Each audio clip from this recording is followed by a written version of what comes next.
Welcome to Nugget 300 with Steve and Dana Groman, and we have hit a milestone, I would say. We started these nuggets in January of 2020. Who knew what would unfold in 2020, much less 2021? For us, 2022 was quite the year, and we appreciate those of you that have prayed for us. We are certainly hoping to get back on the road in 2023, and we still covet your prayers. On to Nugget 300. We have been talking about unique dinosaur places. We have found that there are many unique places in the state of Utah. This, our last nugget in Utah, will be at a traditional site, and it is at a museum. In the last nugget, we took you to the Jurassic National Monument. Although the bone layer is only about 3 feet thick, the Cleveland-Lloyd dinosaur quarry contains more Jurassic dinosaur bones per cubic foot than have been reported anywhere else in the world. This large map shows the position of most of the bones that have been excavated. Part of the intrigue of the Cleveland-Lloyd bone bed is its wonderfully preserved bones, which are found both scattered and complete. How does it all fit together? And we talked about how most of the dinosaur bones have been returned to the state of Utah. To see some of those,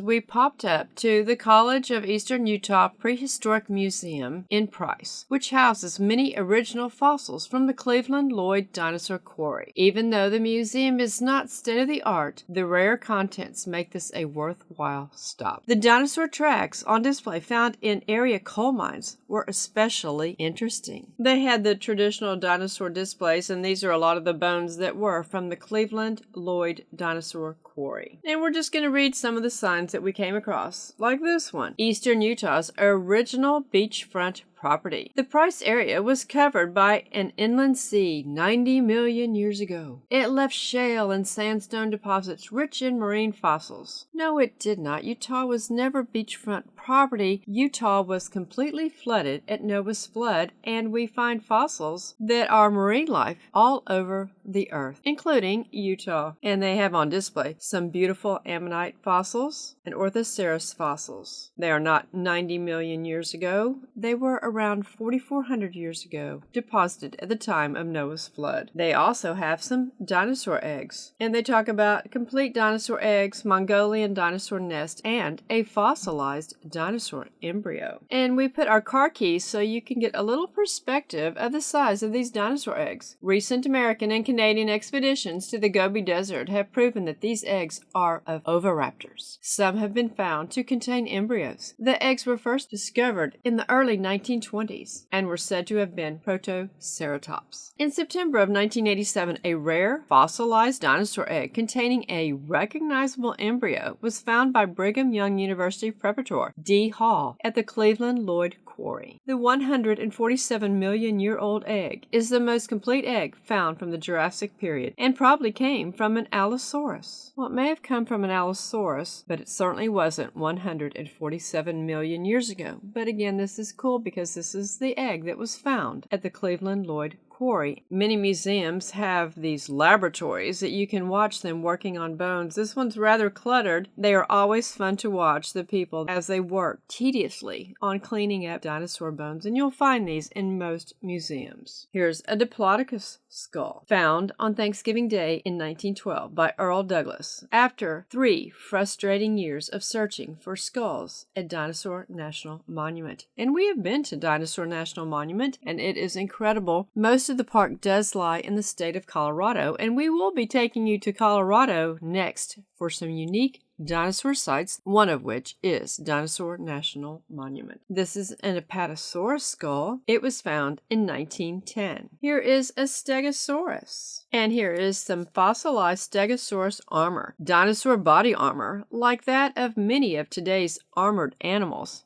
Interesting comment, isn't it? Served as a protection from predators. The armor grew out from under the skin and would continue to grow with the animal, similar to a fingernail. Many times you will find dinosaur bones that have been petrified into beautiful colors, and we know of one lady who takes dinosaur bones and makes beautiful tables and different types of furniture and sells it for thousands and thousands of dollars once she polishes them. Here are some Brachiosaurus bones, and we actually have a Brachiosaurus toe bone in our personal fossil collection. Here are some more of those armored, plated dinosaurs. Now, this was really the coolest thing that we found at this particular museum. It was dinosaur footprints that were found in coal. The coal mines of Carbon County are world famous for their dinosaur tracks. The range and size of the tracks in this case represent growth stages of the dinosaurs. This rare collection from the Royal Coal Mine in Price Canyon was assembled by Mr. Wilson over a period of many years. They say that these footprints were made when the dinosaur was walking in a swamp. When they were mining the coal mine, the tracks were hanging from the roof. The rounded three-toed tracks were made by duck-billed dinosaurs, which are called hadrosaurs, and we talked about those in a previous nugget. Long three-toed tracks were made by carnivores dinosaurs. And we know there's no such thing as a carnivorous dinosaur before the flood because everything was vegetarian before the flood. And they talk about how coal is made from peat bog swamps over thousands of years. And we know this just simply isn't true. Coal was formed at the time of the flood when the immense amount of vegetation was compressed and buried at the time of the worldwide cataclysmic flood that we know as Noah's flood. These tracks were absolutely incredible to look at. And they also had some from the Kenilworth mine and a map showing where all the tracks were found. And here was the petrified log. Logs, stumps, and branches and leaves from the local coal mines provide paleontologists clues for what the swamp vegetation was like. And they can find out what it was like, but we know that it was from the pre-flood world. And Utah is famous for the Utahraptor. These are the original bones of the first Utahraptor found. Plastic replicas of these bones and others at Brigham Young University were used to reconstruct the skeleton. Missing parts were modeled from bones of related dinosaurs. The reconstructed skeleton is 15 feet long and 4.5 feet tall at the hips. The large raptor-like claw is what gave this dinosaur its name. The knife-like claw is known to have been used as a stabbing weapon in related species. Velociraptor. That is conjecture. And they talk about how it was serrated like a steak knife for slicing through skin and the muscles of its prey. Probably iguanodonts. Maybe they just tore up the vegetation so that they could eat it better. Regardless, I would recommend that you never pass up the opportunity to see these museums, even small towns like Price. They have fabulous displays. And as long as you realize that the evolutionary information is not correct, you can have a great time. At most museums, they have usually a large bone, so you can actually touch a real dinosaur bone. If you appreciate these videos, you can partner with us on a monthly or a one-time basis. Our phone number is 603-616-8907.